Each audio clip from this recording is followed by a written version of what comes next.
else? Oh, one person was waiting. Admit. All right. So, hello everyone. We're, queuing up here, and I want to welcome you to our first COVID and coffee, Social Justice Now. I am super proud of all of the folks in their enthusiasm. I'm proud of your enthusiasm. We had roughly 50 alums sign up in less than 24 hours. It is unheard of, absolutely unheard of. I'm going to ask you all, if you would please, if you don't have yourselves on mute, if you can mute yourselves. Because of the number of folks who are participating today, we are not going to do our usual introductions, because we have a lot of ground to cover and only a little bit of time. So we want to use that to our advantage. I want to welcome Brianna Boggs, class of '96, who is a social justice educator and consultant. And I am going to turn it over to you, Brianna. I'm so excited. I can't tell you. It has been a long road to get to this point, and I am excited for this, and I'm excited for all of you and what we're going to learn here today. And I hope that we will continue these conversations. It's not just going to be an hour, and that's it. We're going to continue this. So here's to the progress. Here's to the work. Brianna, take it away. Big props to Eris for bringing us together. Eris, thank you so much. We're going to give you love, even if we're muted. This is really incredible. You've really made me feel reconnected to the CSG community in a way I haven't in a long time. So I think I may have one friend from my class on her iPhone, it looks like, and you better show me your screen at some point throughout this process, my love. But if not, we'll connect later. For folks on the phone, we're mostly going to be muted, and I'm going to talk at you a bunch, but I also want to make room for conversation where we can. So folks, if you're on the phone, when it comes time to unmute yourself, you'll do *6, and then you'll do *6 again to remute yourself. But I think I'll share a little PowerPoint with you, Eris, if you could allow me to be a co-host, or at least enable the screen sharing. Maybe we could. Not entered any sidewalk, so the seating capacity can expand outside. Oh, I hear someone. Eris, you are muted, and I don't know what you're saying. I was following the rules. What can I tell you? Who knew? Hold on. Let me see how. So as you work on sharing your really immense powers with me, I'll give a little introduction of myself. How's that? Perfect. Thank you. I see. I should have. Take your time. I'm Brianna Boggs. As Eris said, I'm a coach. I'm a consultant. And I do all kinds of work. So the biggest chunk of my career has been in nonprofit fundraising and development. I've done social justice fundraising for about 20 years, and I'm now a recovering director of development. I have been doing, I see some people who, Amy, clearly you know what that's like. I've been a coach and a consultant kind of on the side over the last 3 to 4 years, but I've always done racial equity work as part of any sort of social justice organization I was a part of. So it's just stuff I've been doing, and suddenly that became too much of my heart and too much of the work I knew I needed to do in the world, and I couldn't keep doing it on the side.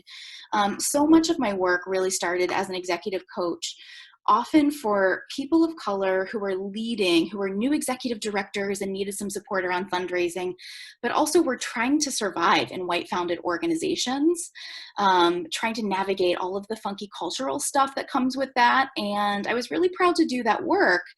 But a lot of my work shifted over the last couple of years because, to tell you the truth, it's because Black women I love and who love me loved me enough to tell me the truth. They said, "This is great.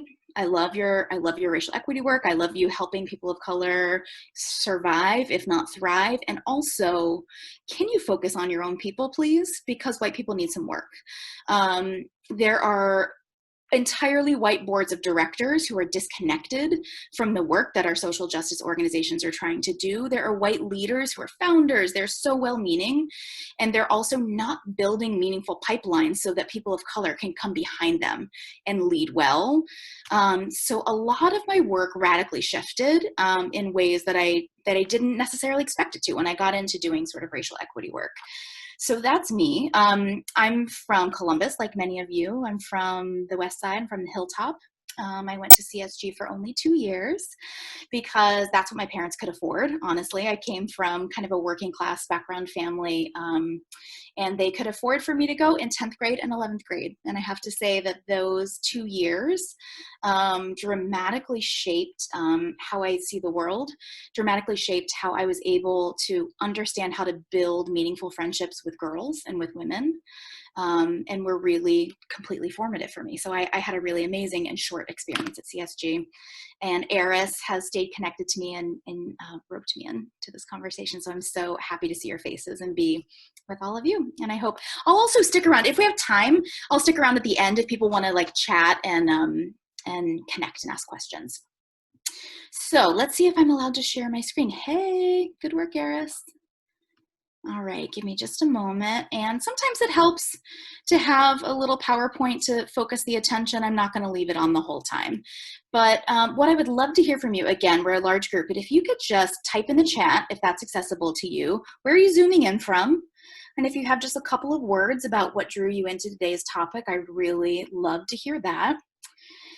And while you think about that introduction by chat, one word I just want to share with you before we get to sort of my desired outcomes for this conversation. I want to be really clear that a lot of the work I'm doing lately is focused on white people and white women specifically. And I think that we have a ton of work to do as white people together to unlearn some of the things we've learned our entire lives. I think there is a lot of value in doing work with your own folks, partially because white people have some remedial learning to do, and they have some stuff to work out that you don't necessarily want to do with people of color that you love. You don't want to rely on them to teach you things that honestly we should all really know already. But sometimes our learning is painful for people of color we love, because as we have all of these aha moments and we have all of these moments of awakening, people that we love can say, "You're just getting this. I've been telling you this," or "I've been experiencing this, I've been living this," and you're just having these aha moments. And so that's one of many reasons that I really focus on doing work with white people. And so I want to say that explicitly because you're going to hear a lot about that today. And I also, for people of color who joined us today, so many of you are in this conversation because you want to be in this conversation. And so I feel grateful. And I also want to acknowledge that there are a lot of Black women in my life who are tired and who don't want to spend one more hour thinking about white people's feelings. And so if that is you, and if you decide to take a break at any time, you're not offending anyone, you're not offending me. I want to thank you for being here and stay as long as you like. But I just want to be really explicit about some of my focus. Is that fair? Okay, thanks guys. So let's see, Eris, what kind of range are we seeing from where people are coming from? All right. So what I have here is I'm really excited to have Amira Lomax, class of 20. Thank you here. I hope I'm saying your name, Amira. I believe it's Amira. Anyway, if not, you correct me. I've got Mashawn Burton Winborn here from Columbus, who wants to hear how to better discuss these issues with white folks, folks who are not people of color. Yeah. Got Gigi Hill here from Vancouver, Washington. I've got Giovanna Moxley Knapp here from Lewis Center in the grocery store, and sending love, and so happy to see your beautiful Brianna. Hi, honey. And do you want to tell me, like, who's the person from the furthest away? Since we can't say hi to everyone, like, who's from nearest and who's from farthest? Well, okay, so I think far at the moment it would be Gigi Hill in Vancouver. Well, no, maybe Beautiful, not. Gigi. Stockholm, Sweden. I got Karen in Columbus. I've got Beth Butler-Jersky, 94 in Boston. Amy Boddicker-Bass, Columbus. I've got... We got to connect. I'm in Dorchester now. Columbus. No, Lindsay would be the farthest with Stockholm, Sweden. And beautiful. Jill, Columbus. Mindy, Columbus. So we got a lot of Columbus folks. And our farthest away is indeed Stockholm, Sweden. Beautiful. Thank you so much for being here. And thanks for sharing some of the things that drew you to this. And again, I'll stick around for a few minutes after if you want to go a little deeper. But I want to talk to you for just a moment about, as I was thinking about putting this together for you all, I thought about a couple of desired outcomes for our conversation, and they include, I'm going to talk to you just really briefly about the 3 pandemics is the way I'm thinking about the moment that we're living through right now. And I want to give you a couple of models to think about as you're planning long-term racist action in your own life, a couple of models that might help us do that. So we're going to use the liberatory consciousness model to slow ourselves down a little bit. And then finally, we want to make a commitment to planning for the long term. So let me start with a little bit of grounding in identity. So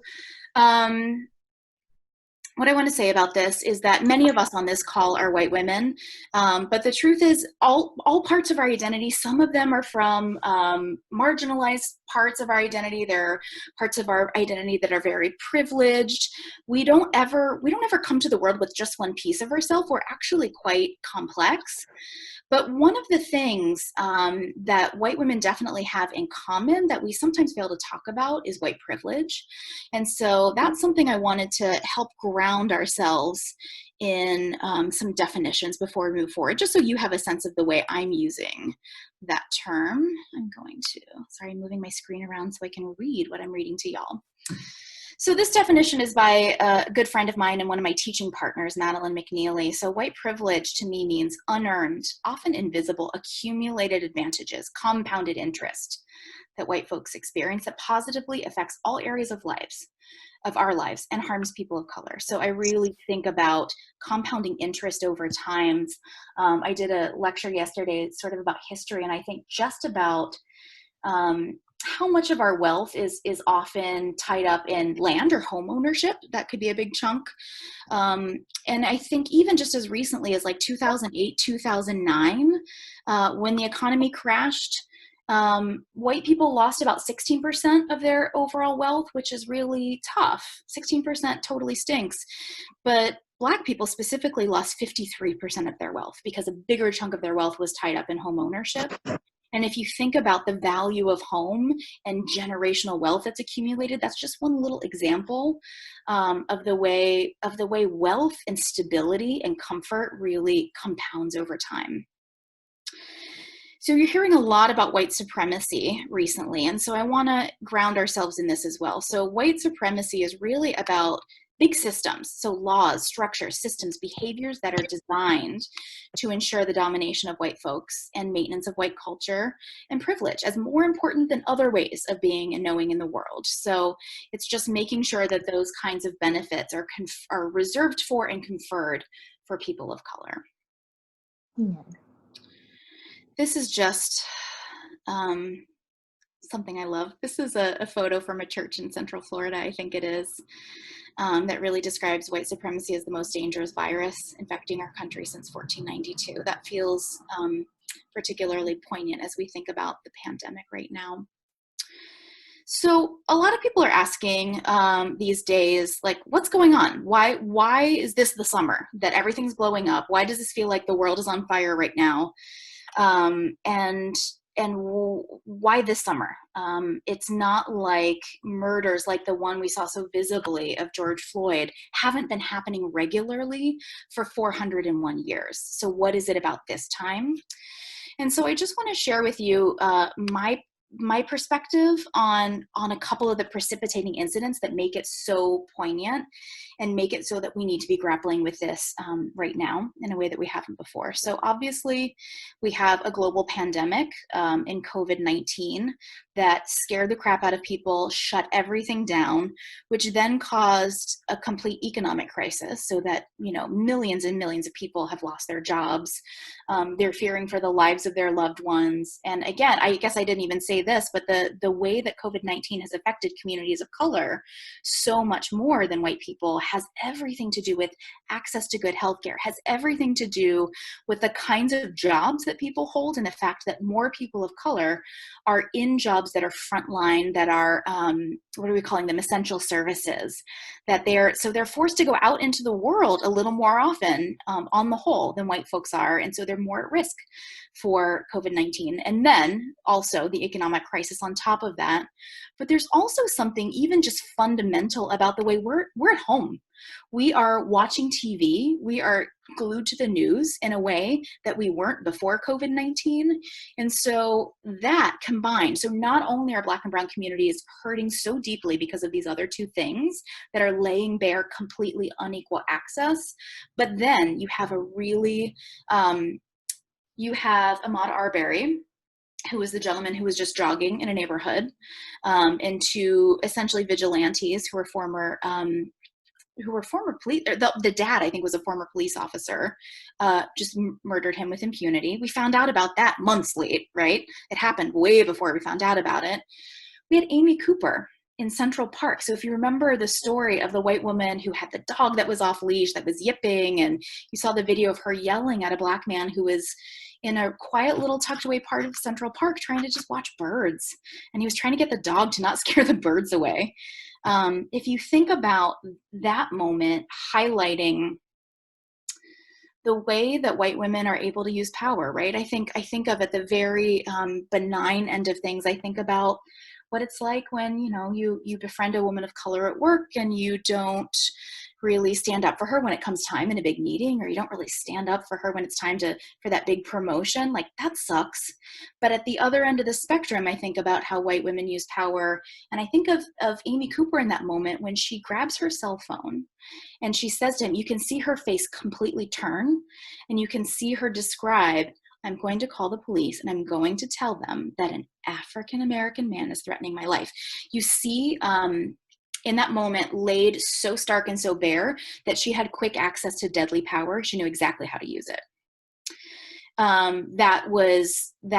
That's gut-wrenching stuff. And I think, and I even look back on this, I keep thinking, I got to write a blog about this. Like, Amy Cooper was a liberal. Amy Cooper, if you look back at her political giving history, which is public, she was an Obama donor. So this is like a white woman who probably described herself as a liberal. And in that moment of stress, in that moment of her worst self, she was willing to use deadly police power against a Black man who asked her to leash her dog. So there are some really stark examples of things happening even before the murder that we all watched, which was 9 minutes long. We watched it. There's video evidence of it in a way that hasn't always been the case in the past. And so when people ask me why now, why is this popping off now? This is my perspective on the three pandemics. The underlying pandemic is white supremacy. That is 401 years, if not more, old. There's a quote that I really like by I forget her name, but she's the founder of the Crossroads program. And she says, a country founded on enslavement and genocide is bound to have some problems. So I think about that one a lot. You hear my dog in the background. So here's what I want to say. I'm going to back up a little bit. So part of this three pandemic thing that's going on, a lot of conversations I'm having with white folks I coach and white folks I work with in nonprofits is we're all feeling a little sense of urgency right now. I think we are all experiencing, the way I'm describing it, it's like we are all cramming for the anti-racism quiz. It is a pop quiz. We don't know when it's coming, but we better be ready for it. So we've got to hurry up and read all the books. We're going to stay up all night. We're going to stay up all summer of 2020. We're going to read all the books. We're going to be ready. This quiz is pass fail. And we are very smart women from CSG, and we do not fail the pop quiz. We better be ready for this, right? So I love the awakening that I'm seeing from so many white folks. And it's not even necessarily a first-time awakening. It might be, we know that racism exists, but we're awakening to the systemic nature of it. We're awakening to the depth of it. And I love some of this new energy. So my friends, here's what I'm going to ask you to do, though. You can't cram for the quiz, because what you're actually looking to do is prepare for a marathon, actually an ultra marathon. Do I have any runners in the group? By a little wave of the hands, anyone who's done like a marathon or even a 10K? Oh man. Okay. So you know about training. Here's what I want to say. For white folks, we are not accustomed to racial stress. Here's what I mean by that. Anytime conversations come up about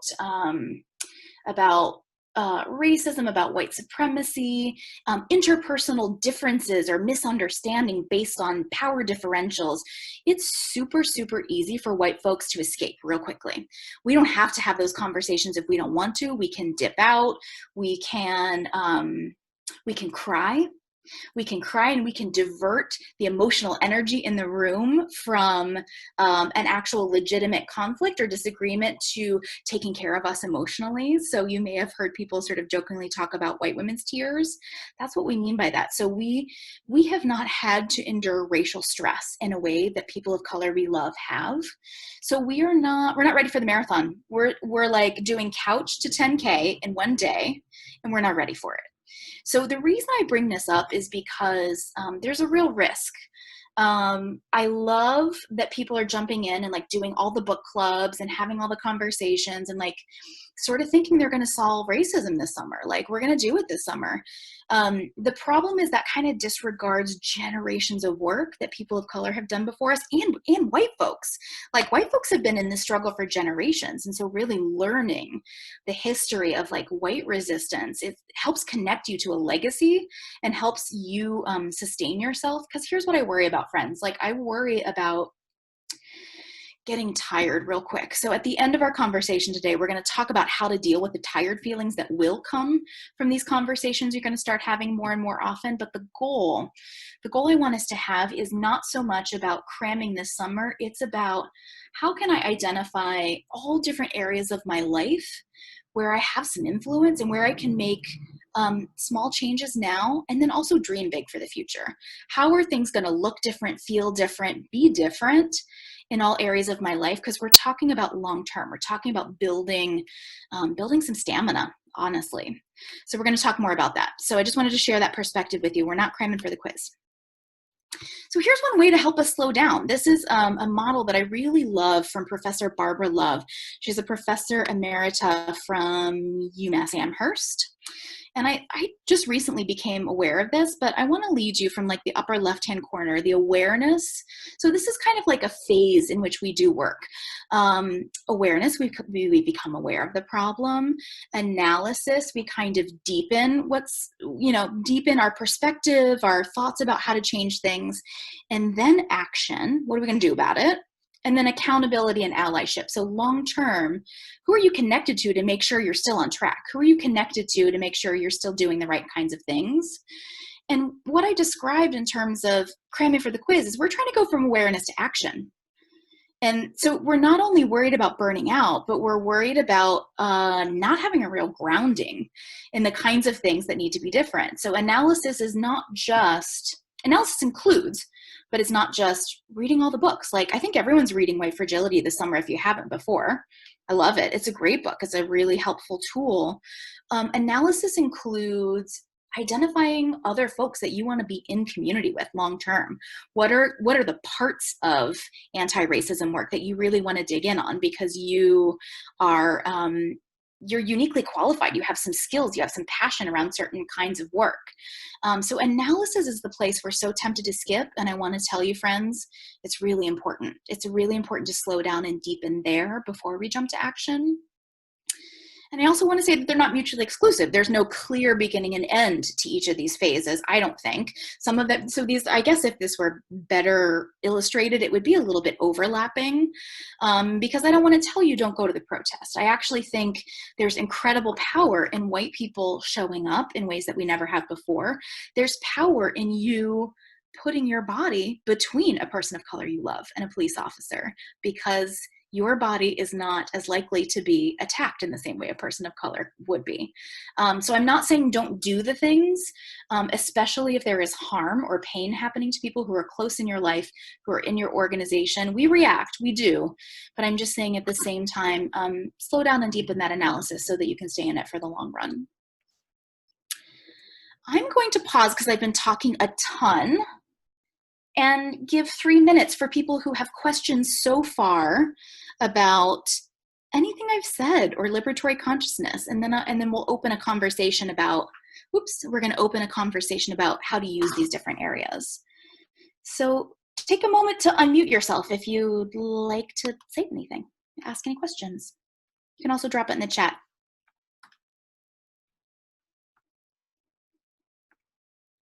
I'm going to stop sharing for just a moment so we can see each other's faces.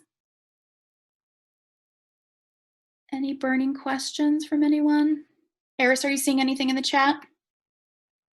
The only thing we had was that I'm aware of is Nishan early in the chat asked how to better discuss these particular issues with white folks. Mm-hmm. Okay. Well, and I'll add to that, what you've said so far is extremely helpful. Just that liberatory consciousness section, I was like furiously writing down that circle because also we'll send you notes. Don't worry about it. Well, I'll tell you how to download the chat. We'll do all that. Okay. Well, but that's just really helpful because I know that's a question that I get a lot. How should I be an ally? What should I do? Like, I don't want to just repost people because then I don't want it to look like that's all I'm doing, but I also don't want to say the wrong thing, but I also just don't want to read books. And so the one thing you said about the analysis and taking what I wrote down was, what parts of allyship can I partner in because I have knowledge or training there? That was important because if you think about, okay, what do I know? What training, what education specifically do I have? Now let me figure out a way to funnel that into allyship. That I think is very, I love that. So that was helpful. Passion, right? You don't have to be an expert in everything, but that passion and the willingness to stay in it, right? I don't want especially white women to be like, why do I feel this way? Why do I feel so sad? Why do I feel so tired right now? Because there's part of me that feels like, oh, get over it. And there's part of me that's like, we are not built for this, and quite intentionally, right? And so I think it's a muscle that we need to be super intentional about because the goal is staying in it long term. Any other burning questions or thoughts before we dig into this model and how to use it? Right, you're always welcome to throw it in the chat. Hold on, I think Marcia. Wait, it looks like Marcia was going to say something. Wait a minute. Can we go back to the? Wait, hold on, Marcia. I'm going to unmute you because I feel. Did I? No. Wait, what? Oh, there you go. Hey, Marcia. Okay. Oh, great. I just wanted to say that I'm obviously the senior member here, and I have grandchildren who are teenagers in New York City. And I assure you that I didn't hear you say it, but I was late coming on. This movement is the young. They will not give up. They feel, and I have two in public school and one in private school, and they all feel the same way. And I did read White Fragility after I was told by my grandchildren that I was a racist and I better admit it. And of course I did everything that somebody who's 83 years old would do, and that is say I have never been a racist. And I have a racist bone in my body. Does that sound familiar, Marcia?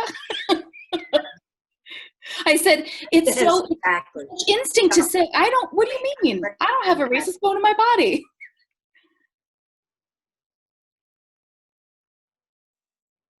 Exactly. And then you read the book and, it is quite an awakening. So I think that's, for anybody who hasn't read it, that's a good place to start. It sure is. Thank you so much for sharing that, Marcia. And that really reminds me of something I meant to say in the beginning about why did I call this Planning for Anti-Racist Action?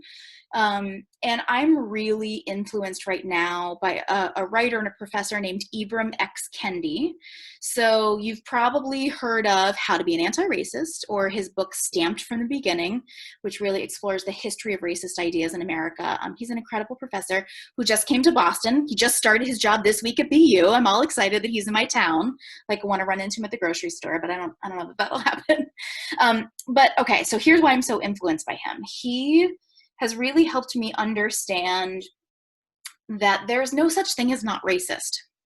And here's what I mean by that. There is racism, there is the way our world is built, there is the way that we are socialized, whether we're people of color or white people. And that is built to sort of maintain white power and white resources. And so you're either, like, racism is a current in the ocean. So you're either going along, and here's the thing, you don't have to like racism. You don't have to agree with it. You could be still as still can be, and racism is going to carry you along in that current, right? So not racist is not a thing that exists. All you can be is anti-racist. That means swimming against the current, right? That means doing something different. That means doing something to throw a wrench in the big wheel of the big machine of white supremacy. So if you take nothing else with you, like there's just no such thing as not racist. And I feel like, Marsha, what you said is such a beautiful illustration of the way we think we're not actively doing harm, and so we're not complicit in the system. And that was a really powerful way that he kind of described that for me. So thank you for that. Let's get into. I believe that Sharon would like to add a comment quickly. Please. Yeah, I just have one request in this whole process. I'd like suggestions. I've heard many times in the last several weeks that you need to work this out with your family. Now, my immediate family certainly sees the world in the same way I see the world, but my extended family has never, and I have spent my life trying to figure out. I grew up in the bubble of Columbus, Ohio, Columbus School for Girls, and my parents were the only people that left on either side of their families, left Pittsburgh, Pennsylvania. I have never figured out how even to have a remote conversation. Anytime that I have winced at some of the things I've heard and tried to in some way show a different point of view, I've always been shot down. I don't know that I have the right skills to know how to do that. So I'm looking for suggestions. I hope that we'll touch on a few helpful things toward the end of the conversation, Sharon, and if they are unsatisfactory, I want you to stick around and you and I can talk a little bit more. I'd love to do that. Thank you. So let's dig in a little bit to this liberatory consciousness model. Again, awareness, analysis, action, accountability. So again, I'm going to continue the conversation if folks want to jump in and you're thinking about, if you're having a relatively new awakening and you're thinking about how to learn more about anti-racist action and working across difference, especially racial difference, how can you learn more? Give me a couple of examples.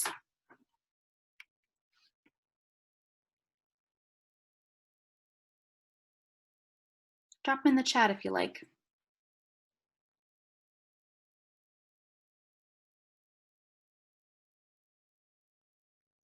Marsha, it looks like you're speaking, but you're muted. And maybe I'm sorry, I'm on the job because I know I don't have a group look at everyone. My apologies. Bless. Oh wait, no. Come back, Marsha. Come back, Marsha. Oh shoot, we're Marsha, I'm muting you. I'm doing it. I don't understand why it goes mute again. There you go. We got you. We got you. It was me. I'm a technological idiot. I have Black friends and Black associates, so I am someone who can speak with them honestly about it. And I certainly have with the strength of my grandchildren's feelings. And I have totally gotten on board.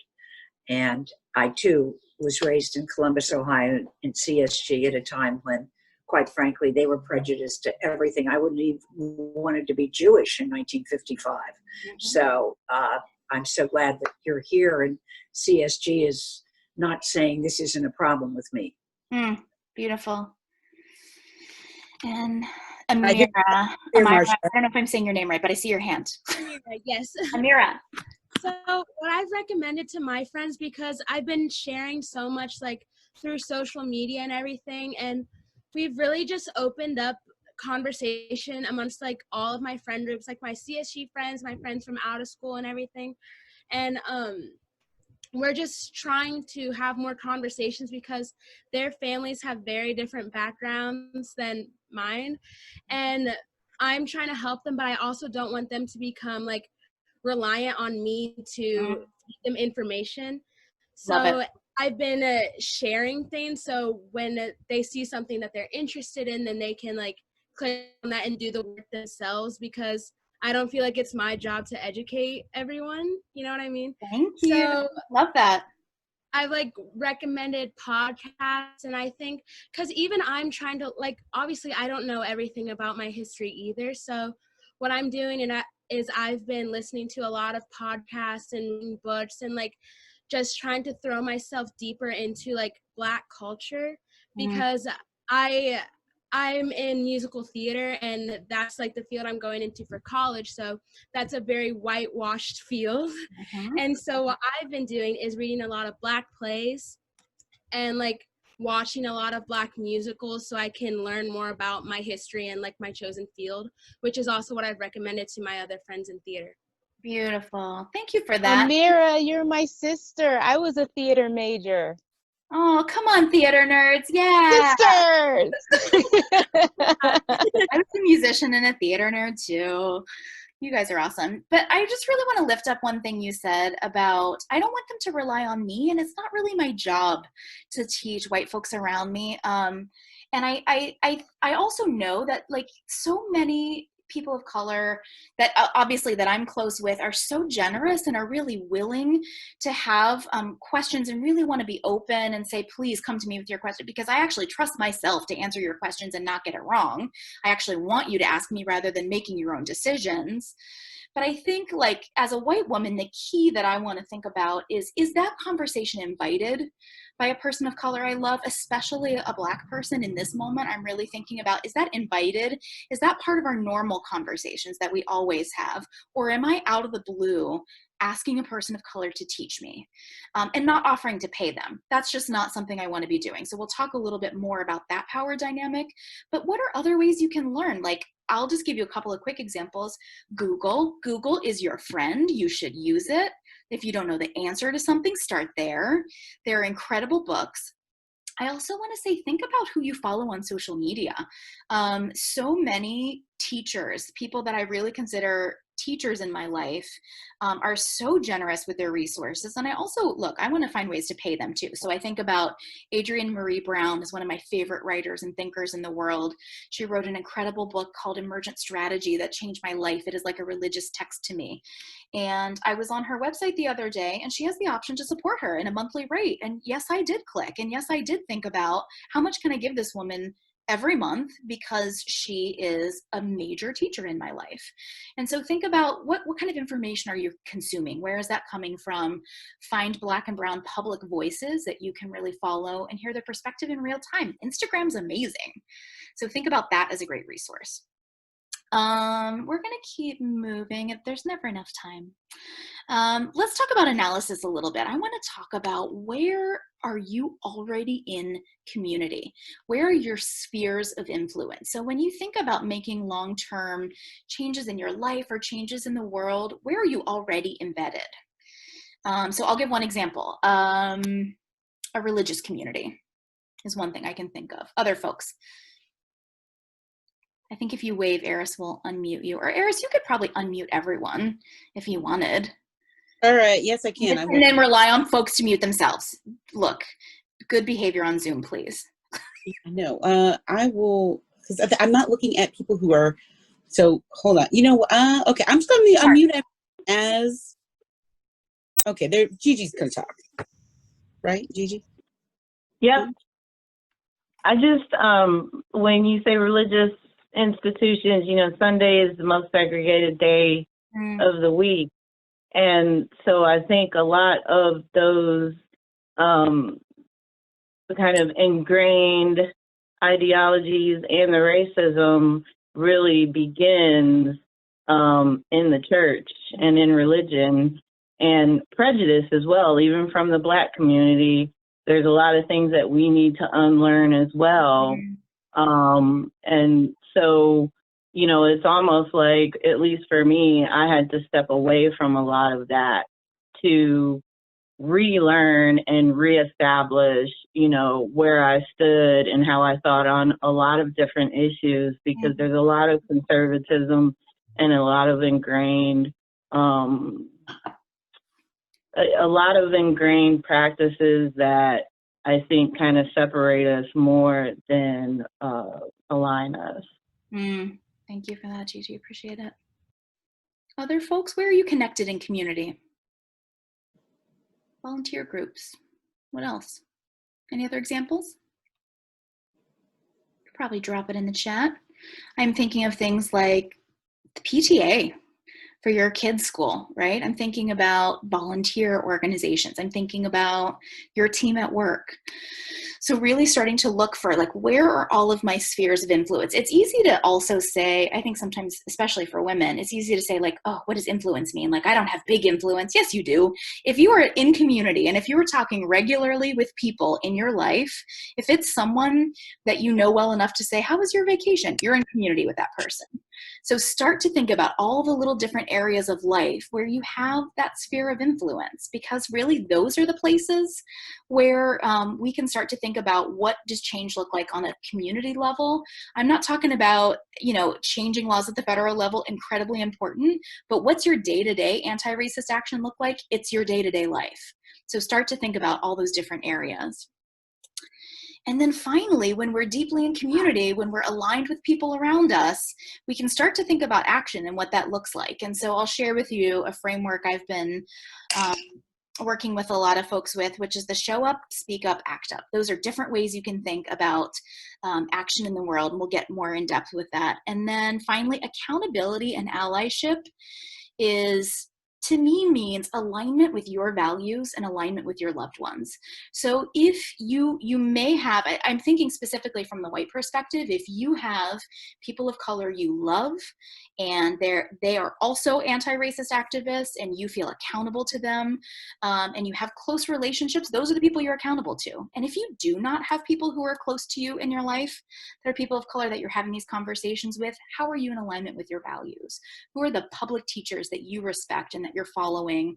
And when you're asking yourself, is this right? Am I investing my time or my resources the right way? Think about that. Think about that kind of leader as you align yourself. So one of the things that happens when we get into action is that, again, really thinking about white folks, we're scared of screwing up. Can anyone relate to that? Can I get a little nod or a thumbs up if you are a person who's really scared of screwing up when it comes to tense conversations about race and racism? And so this is a lovely illustration that I saw from a woman on Facebook. Again, we'll send you the slide deck so you can print this a little bigger and see everything, but I'll just quickly describe it for you. This is Ring Theory by Susan Silk, I think her name is. And all this does is describe the flow of energy when you are trying not to screw up and you're trying to do no harm and you're trying not to hurt people you love. So in a moment when we are so tense and we're really at a moment of racial reckoning in our country that is just fraught and tense, the people closest to the harm and the people closest to the trauma and the risk are at the center of the circle, and the people who are less so go all the way out.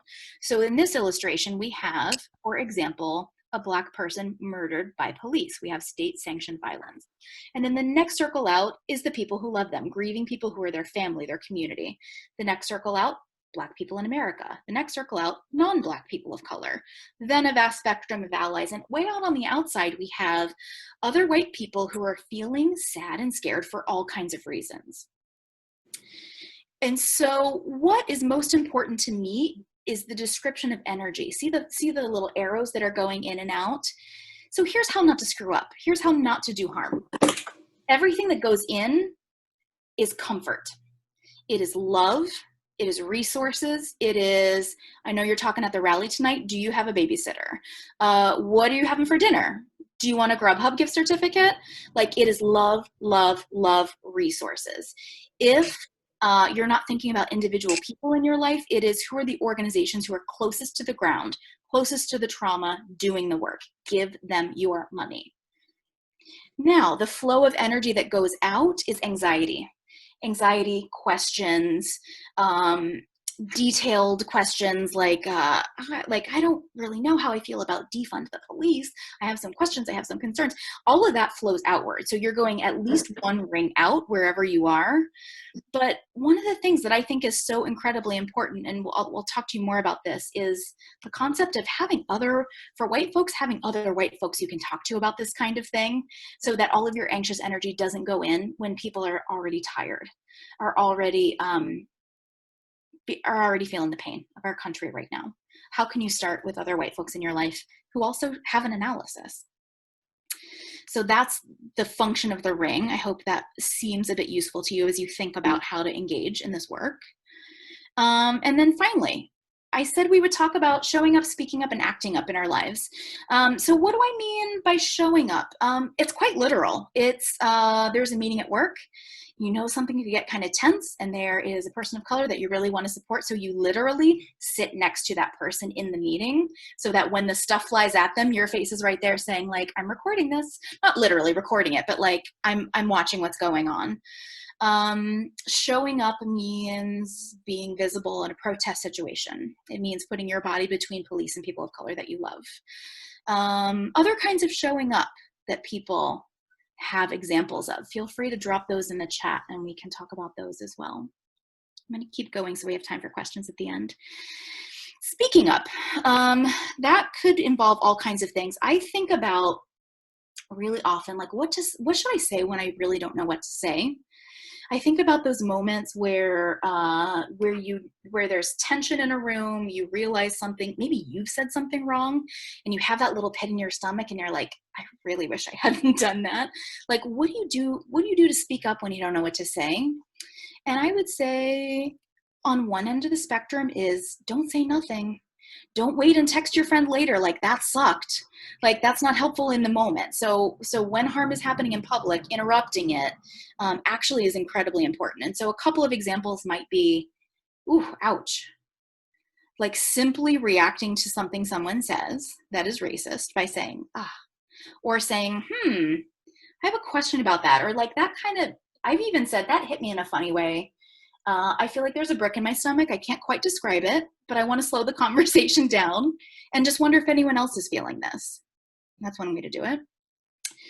One other way I speak up is by saying, I don't want to assume the intent of what you just said. Could you tell me more about that?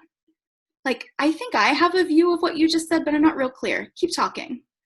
That will either draw out something really horrible so you can address it a little more clearly, or it might be that you're clarifying something that didn't have the same, didn't have the intent that you thought you heard in that moment.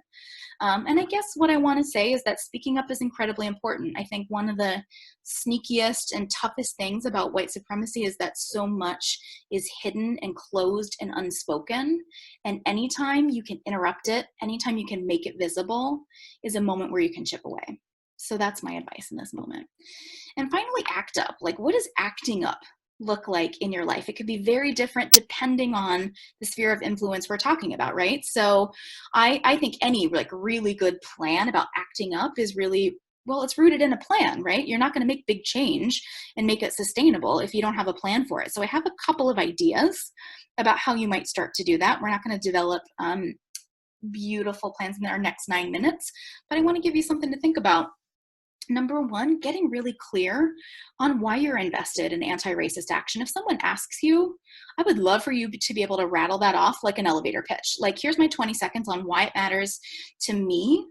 And for me, I'll tell you the real root of it is good, loving, trusting relationships with the Black women I love. The closer I can get to honesty and deep authenticity, the better. White supremacy gets in the way of that. I'm not interested. Again, identify your spheres of influence. We talked about that a little bit.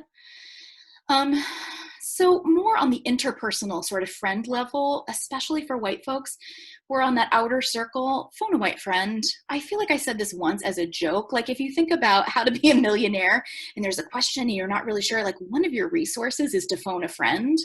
And I think we really underutilize other white folks when we talk about this. So if you know other people who are able to have that conversation and have a little bit of an analysis, deepening that relationship so you have someone you can text when something goes wrong. When I have to tell you, part of, I'm an anti-racist educator. I'm not an expert, I'm an educator. And so I think about this stuff a lot. And when I screw up, sometimes it's in a public way. And I will never not feel guilty, sad, defensive. I will feel all of those things. I'll probably go in my room and cry for about an hour. I'll probably drink like a gin martini. And I will call a phone a white friend because they're like, okay, keep crying. You're not done crying yet. No, I can tell you're not quite done. Okay, now you're done. Now we can think about planning and repair and what that means. So I don't want you to think that just because like I talk about this stuff for a living that I've got it figured out. My goal is to shorten my shame spiral. I'm just trying to like bring that as short and as tight as I can so that I can get back to the work. Because honestly, like my shame and my sad feelings and my confusion, they're not helping end white supremacy. They're not. And so feel the feelings, work them out with your white people that you love and that you trust, and get back to work. That's what we're going for. And finally, if you're in a position of power in any of your spheres of influence, I think one of the most powerful things you can do is just offer transparency, especially in decision-making, in those moments of power and leverage. Opening it up and making it as clear as possible feels really important. I don't think we will anytime soon live in socialist collectives. We're not flattening every hierarchy in our country and in our world and in our lives.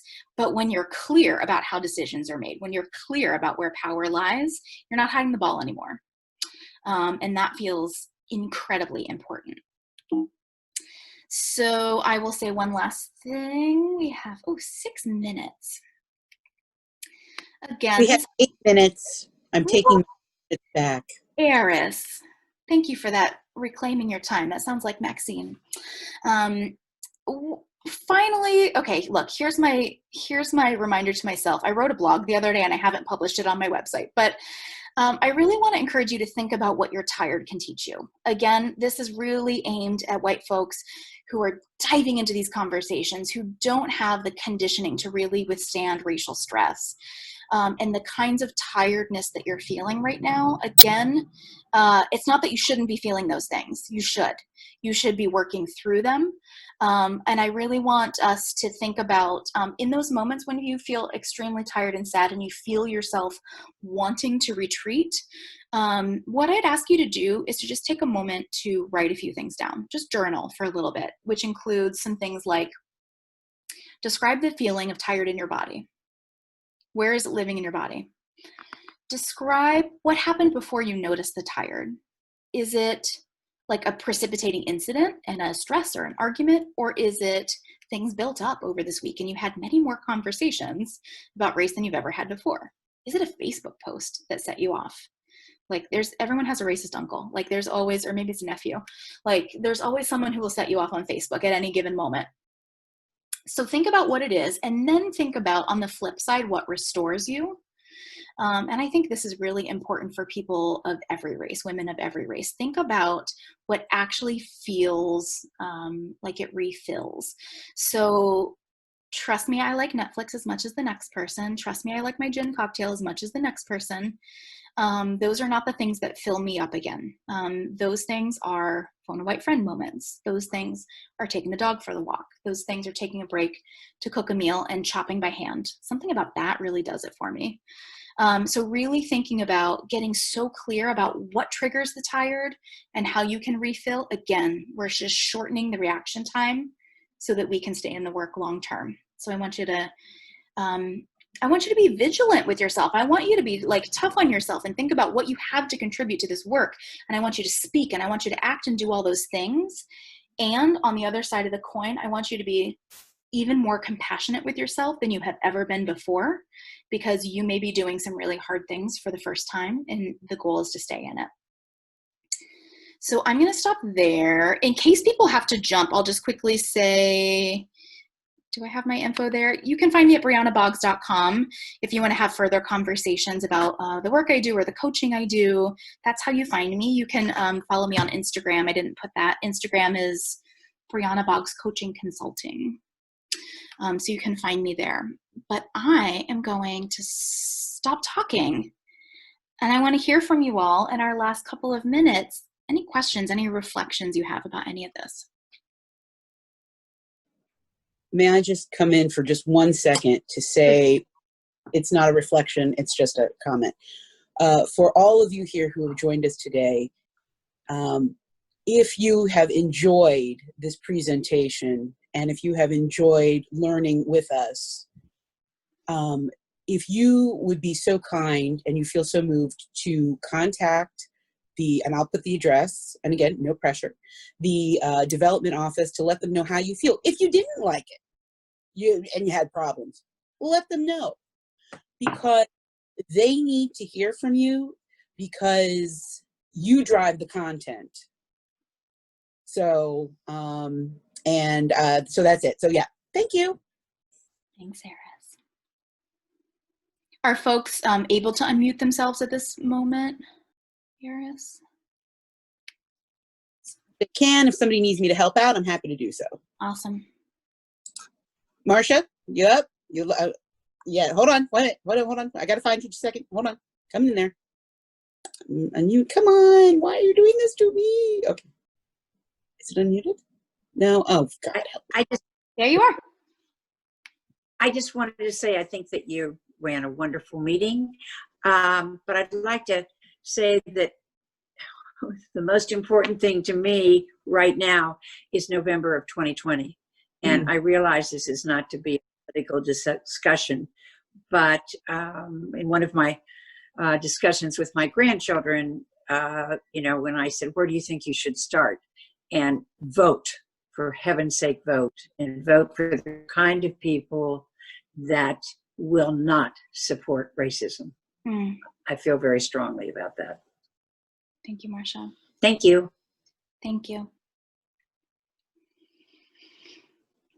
Other folks, what's resonating, and what are you gonna take with you?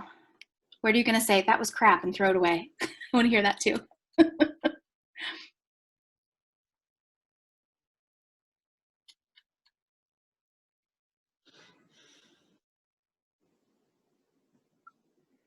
Oops. Look at this quiet group. Thank you.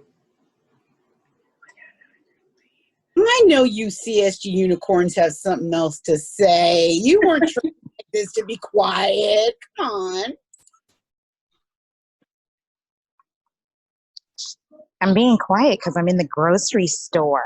Hi, honey. Hey, how are you? I think that today's session was lovely. I'm sorry if you can't really understand me. I have my face covering on, but we got I think that it was wonderful. And I think that the parts that I loved the most was call your white friends moments. I can't tell you how many, and I love them and I know that they love me, but I can't tell you how many friends have called me and been like, what can I do? Tell me everything. And what am I supposed to know? And I have, being the person that I am, very frank, have definitely said, I am not the person that you should be calling and talking to about this. Yeah, I decline. That's all right. Yeah, I said it in my own sassy way, but I have definitely declined several conversations. And I think that it's important that everybody understand why that is and why your Black friends may not want to have that conversation with you. Without it really ruining your friendship. You know what I'm saying? So anyway, I loved it today. I'm going to go back on mute because I just said, call your white friends in a very crowded produce section. And so now people are looking at you. Are staring at me. That's awesome. Thank you, Giovanna. And Eris, is it okay if we hang out for a few if people have follow-up questions? Hey, I got all the time. Here you we know, are. So folks, please, I won't be offended if you have a next thing to get to and you have to run. Thank you so much. It was incredible to see your faces. And if you want to stick, and we'll keep talking. Thank you, Brianna. Good work. Thank you so much. It was great to meet you. You too. Thank you, folks. All right. And Mary, you were going to say something. Yeah, I was just going to say how when you brought up the Amy Cooper situation, I've really seen, like, not to that extent, but a lot of, like, my friends who would consider themselves, like, anti-racist or liberal and everything, like, they'll say things that will, like, catch me off guard because, like, I don't know, with the whole cop situation, like, it's definitely, like, gotten into some people's heads, and, like, I feel like a lot of my white friends are confused with, like, our intent, and, like, when we say certain things, like, they're like, they want to, I don't know what I'm trying to say really, but the way that you broke down this whole situation was really helpful, like, so I can know how to respond and how to, like, help them understand what I'm saying, because, like, I don't know, it's so difficult when I know my friends, like, at heart, like, they are with me, but certain things just come into play, and it's just, like, hard to get my point across. So, like, I don't know, this was just really helpful, so thank you. It's absolutely my pleasure. And I think what I'm hearing from you is in those moments when people you love can't see the same world that you see, that is, it hurts, and it's a little bit scary that you can live in such different worlds and yet live in the same world. And so for me, it makes me feel like, I remember, like, look, I was like a super working class kid, and I was with a bunch of really wealthy girls at CSG. And I think about, like, things that they would do or things that they were emboldened to do that scared the crap out of me, because I grew up in a very different class background. And I'm like, oh, you are real entitled to do some things that I'm like, nope, I'm not doing that. And that's a really incomplete comparison, right? I think one of the things that is so tough is that it's just so much that we can't see. And I think about how easy it is to look at the video of Amy Cooper and say, is she racist or was she just afraid? Like, I keep hearing that. Like, you have this moment of, like, well, what is her intent really? And I guess what I want to say about that is our first instinct is to not see the racism. Our first instinct is to see, like, well, she was a woman alone in a park. Well, she was this. So it's so easy to find an excuse to not talk about race. It's ridiculous. And so what I want to encourage us to do is, when it's in your face, you got to stick with it. You got to engage in it. You got to go deeper in it. And don't look for those excuses. It's not easy, but that causes pain in the moment for you. It really, and I appreciate you sharing that. That's brave of you to share. Other folks, what's sticking with you? What are you mulling over? I had an experience a few weeks ago. I live in Midland, Michigan, which is 45,000 people. I know it. Yeah. The only reason I know it is I married somebody who grew up here and became a chemist, so I moved here with him. Yeah. And I'm still here, but so for decades we hung out in an environment with just an awful lot of people who were chemists too. I'm not a chemist, and I always worked in the next town over in Saginaw, because it was a bigger world for me and I needed that. And it was wonderful. But I heard a comment, like, there was actually a Black Lives Matter event here a couple weeks ago. And so I had just gotten a knee replacement, and I was a little nervous about marching because I didn't know about getting marched over with this brand new knee. Yeah. But there was a vigil, and I have friends that my ex-husband's friend that he used to work with, and we would get together, was speaking. There were a lot of people speaking. More of them were Black people, but there were a couple of white men who stood up, and the one gentleman said, well, you probably wonder what I'm doing here. And he said that he thought he was going to decline. He was a pastor in a, I don't know what church, but he said that he thought that it was important at this point for white men to show solidarity with the issue and to speak out as well. And I guess I'm looking for a response and a reaction because, yeah, I think racial equity is so important, and it's such a moral, and it's a value that I want my grandchildren to know. But what do you think about that, about his response? Yeah. Oh, I see a comment from Karen. We need white men to help with every damn thing. I appreciate that, Karen. They're not going to do the laundry, but yeah. My husband does. So my gut reaction is, yeah, white men, where you been? I think, there are probably more white women who have been involved in long-term anti-racist work than men for all kinds of reasons. I guess I don't even know that to be true. That's just my gut feeling. But I also really deeply feel that like racism and white supremacy is white people's mess to clean up. This is not an issue of Black people, please teach us, I'm sorry, I keep speaking in very like black and white terms, and I realize that there are people of many races here. But I think this moment really is about Black people standing up and speaking up and forcing a reconciliation that our ahistorical country has never wanted to have. Of course, we don't want to reckon for this. Of course, we don't want to really talk about our original sins because they are painful.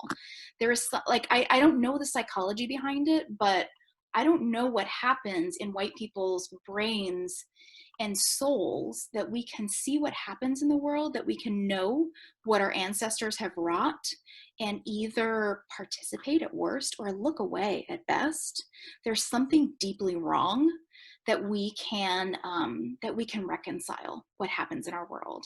And so I guess I also want to say that racism is our mess to clean up. Racism also really harms white people. Racism is a different trauma. It is a different experience entirely, but racism really screws up white people. So do we want more white men involved in this? Yes. Do we want them to be thoughtful, and do we want them to take the lead of people of color who've been here for a minute or been here for generations? Yeah, we want that too. Yeah, please. Also, I just wanted to say how like showing up, it means so much. Like Bexley had the anti-racist protest, and we marched from like Drexel Circle, where CSG is, to the State House. And a few of my CSG friends, my white friends, they were with me. And it meant so much, like, to see them, like, care about and, like, I don't know, not prove, but, like, it meant a lot to see how much they cared about my life and everything like that. So, like, showing up really does make a difference, because you can post something on Instagram and, like, you can donate and it's all, like, great and we want that, but actually standing with your Black friends, like, literally with them, it means so much more, because it just makes it all so much more real. Thank you for that. Other folks that we haven't heard from, I know a few folks have cameras off, but feel free to pipe up if you like.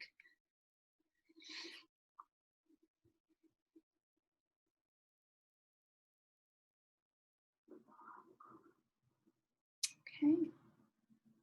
Well, thank you. You know how to reach me if you have any specific follow-up questions, if you want to talk further, book a little coaching, anything like that, you know where to find me. And I didn't really say this before, but I do have a 3-part series. Maybe we can put that in the follow-up email, Eris. We have, I do a series, it's called White Women and the Power Paradox. And it's $100 for 3 weeks of classes. If you want to hear more about that, we'll put it in the follow-up email. I just, again, want to thank everyone so much for showing your support for the series. You know, I also, like Brianna, I am also for those who are not aware, I'm a diversity access, equity, and inclusion specialist. If anybody has questions, feel free to reach out. If you don't have, that white friend to call, to help you, please know that I'm available to you. Yes. I'm here for you. And again, it's just to see this this community here today, to know that we have had that literally our youngest alum, Amira. Amira, am I saying your name right? I know I said it before, but okay. Amira, perfect. Yeah, so Amira is our most recent addition to our alumna community, and who is the McCam? Marsha. Thank you, Marsha. Appreciate that. And Marsha McCam is our most senior member as the class of 1955. So we have really spanned the generations. It's really been a wonderful showing, and I can't thank you all enough for supporting this series and coming out and coming together. And here's to community. So again, here's to the progress. Here's to the work. And if anybody needs me, of course, we'll follow up with notes. And you can be in touch. I'm always available. I'm very easy to get in touch with. So thank you. Loved seeing you all. Thank you so much. Thank you very much. Thank you. Great program. Bye. Right. Have a wonderful day, everyone. Thank you. Okay.